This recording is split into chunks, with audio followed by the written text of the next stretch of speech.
सन्माननीय व्यासपीठ, कारण व्यासपीठावर आज सगळे सन्माननीय आहेत, त्यामुळे प्रत्येकाचं नाव घेणं वेळ आपला जाईल, कारण आयुक्त साहेबांनाही अर्जंट एक मीटिंग आहे, त्यामुळे त्यांना थोडंसं जायची घाई आहे.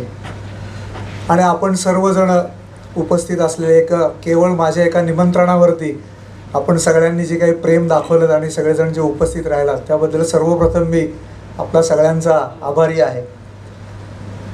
आत्ताच देशपांडे साहेबांनी सांगितलं की अशा प्रकारचं एक पुस्तक लिहिलं गेलेलं आहे. खरं म्हणजे नागरी सहकारी बँका ज्या आहेत त्यांच्या अडीअडचणीच्या संदर्भात गेल्या वर्षी त्यावेळेचे आयुक्त श्रीयुत कवडे साहेब आणि अपर निबंधक श्री कोथमिरे साहेब या दोघांनी एक उपक्रम राबवला होता की महाराष्ट्र राज्यातील सगळ्या बँकांना समक्ष जाऊन भेटी द्यायच्या जिल्हानिहाय आणि बँकनिहाय प्रत्येक संचालक मंडळाबरोबर चर्चा करायची, अधिकाऱ्यांबरोबर चर्चा करायची. आणि हे करत असताना अनेक गोष्टी निदर्शनास आल्या. सुदैवाने मला तिथं काम करण्याची त्यांच्याबरोबर संधी मिळाली. त्यांच्याबरोबर महाराष्ट्र राज्यभर मला प्रवास करण्याची संधी मिळाली. त्यामुळे प्रवासामध्ये किंवा आम्ही ज्या वेळेला एकत्र असू त्यावेळेला आमचा हाच विषय होत असे की बऱ्याच गोष्टी सहकारामध्ये अनावधानाने होत आहेत आणि अवधान नसल्यामुळं होत आहेत. त्याचवेळी मला सुचलं की आपण एखादं पुस्तक लिहावं आणि त्याला एक अवधानी म्हणण्यापेक्षा आता अष्टावधानी, मगाशी सांगितलं असं दशावधानीऐवजी अष्टावधानी पुस्तक असं करावं असं मला तेव्हा सुचलं आणि मी ते पुस्तक लिहिण्याचा त्यामध्ये प्रयत्न केला. म्हणजे खरे म्हणजे प्रेरणा कवडे साहेब कोथमिरे साहेबांकडनं आहे. आणि कोथमिरे साहेबांच्या पुस्तक प्रकाशनाच्या वेळेला अनास्कर साहेब तिथं भेटले होते. मागेही त्यांची 2-3 वेळा भेट झाली होती. तेव्हाही त्यांनी हा विषय मला सुचवला होता. त्यांनी असं सांगितलं होतं की सहकारी क्षेत्रामध्ये काम कसं करायचं हे आपल्या सगळ्यांना माहिती आहे, पण कोणतं काम का करायचं याच्यामागं लॉजिक काय आहे हे बऱ्याच जणांना माहिती नाही. तर असं काही लिहिता आलं तर लिहा अशी त्यांची पण मला सूचना होती. या सगळ्याचाच विचार करून हे पुस्तक लिहिण्याचं जेव्हा मी ठरवलं त्यावेळेला पहिल्यांदा काकांना फोन केला की मी असं पुस्तक लिहितो आहे. त्यावर काका म्हणले की नागरी बँकाच काय, पतसंस्थांच्या बाबतीत देखील हीच परिस्थिती आहे, त्यामुळे तुम्ही नागरी बँका आणि पतसंस्था या दोघांच्याहीसाठी एक सामायिक पुस्तक लिहिता आलं तर लिहा, नाही तर दोन्ही सेपरेट लिहा. म्हटलं सामायिकच आपण पुस्तक लिहू. त्याप्रमाणे ते पुस्तक दोघांनाही सामायिक कसं होईल याचा प्रयत्न त्याच्यामध्ये केला. आणि अर्थात देशपांडे साहेबांबरोबर प्रत्येक प्रकरणामध्ये याच्यावर माझी चर्चा झाली.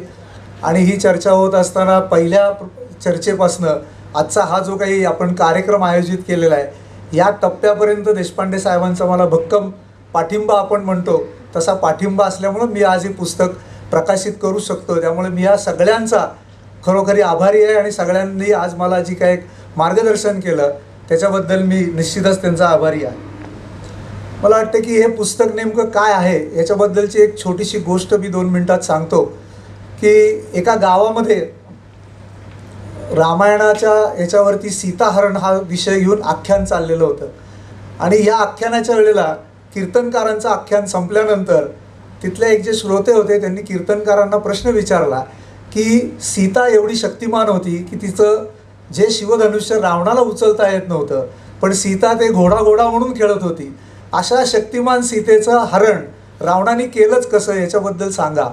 तर त्यावेळेला कीर्तनकार जे होते त्यांनी सांगितलं की सीता खरंच शक्तिमान होती, परंतु ज्या क्षणी तिने लक्ष्मण रेषा ओलांडली त्यावेळेला तिची शक्ती जी होती ती हीन झाली, शक्ती तिची कमी झाली.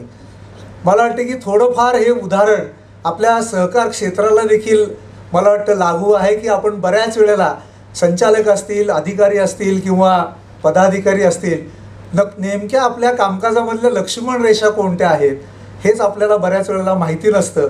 आणि अनेक ज्या सक्षम संस्था आहेत या बऱ्याच वेळेला ज्या काही लक्ष्मण रेषा आहेत त्या ओलांडल्यामुळं अडचणीत आलेल्या आहेत. म्हणजे 10-5 वर्षापूर्वी चांगली संस्था असते पण 5 वर्षात ती अडचणीत आलेली असते, त्याचं कारण कुठंतरी ती लक्ष्मण रेषा त्यांनी ओलांडलेली असते. मला वाटतं अशा अनेक लक्ष्मण रेषा आपल्या कामकाजामध्ये आहेत. त्यातल्या निवडक 8 लक्ष्मण रेषांबद्दल मी थोडंफार लिहिण्याचा प्रयत्न त्याच्यामध्ये केलेला आहे.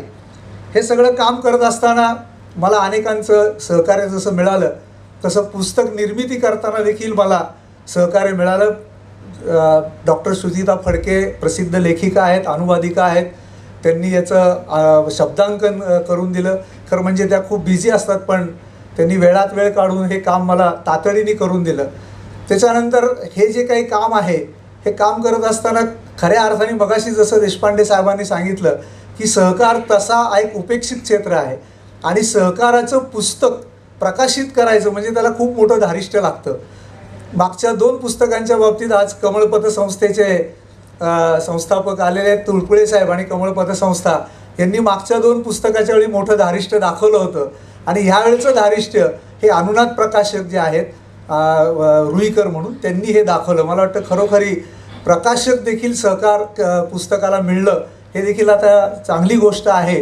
मला वाटतं त्यांचंही आपण कौतुक करायला पाहिजे.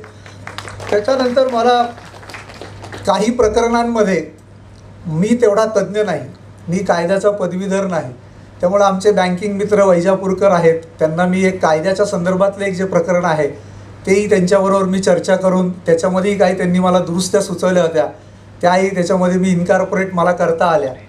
तसंच सायबर सिक्युरिटी हा देखील माझा काही फार मोठा विषय नाही, त्याच्यामध्ये आमचे यशोदामधले एक व्याख्याते आहेत ते विजय भालेराव, त्यांनी देखील मला त्याच्यामध्ये मार्गदर्शन केलं, त्याबद्दल मी त्यांचा देखील त्याच्यामध्ये आभारी आहे. आणि टंकलेखन हा जो काही भाग आहे, टंकलेखन असेल किंवा त्याच्यामध्ये थोडंसं अलाइनमेंट्स असतील, याच्यामध्ये आमचे मित्र राजेंद्र पोतनीस आणि कारेकर यांनी देखील मला सहकार्य केलं.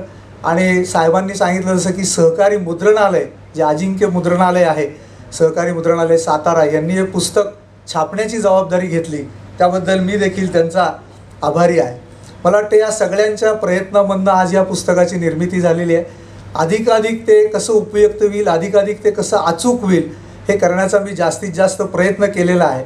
पण आपण सगळेजण जाणकार मंडळी आहात, याच्यामध्ये काही त्रुटी राहिल्या असतील, काही उणिवा राहिल्या असतील तर त्या निसंकोचपणे मला कळवा, म्हणजे पुढच्या आवृत्तीमध्ये याच्यामध्ये मलाही बदल करता येईल. मी हे पुस्तक विक्रीच्या संदर्भात देखील एक नम्र आव्हान केवळ एक व्हॉट्सअप आणि फेसबुकवरती केलेलं होतं, त्याला देखील एक उत्स्फूर्त प्रतिसाद चांगल्यापैकी मिळाला, लोकांनी चांगला प्रतिसाद मला दिला, त्याही लोकांचा मी अत्यंत आभारी आहे. आणि आज हे सगळी मंडळी, तुम्ही आज व्यासपीठावरचे सगळे सन्माननीय या संपूर्ण कार्यक्रमासाठी आलेलात, त्याच्याबद्दल मी सगळ्यांचे पुनश्च एकदा आभार मानतो आणि थांबतो. जय हिंद, जय सहकार.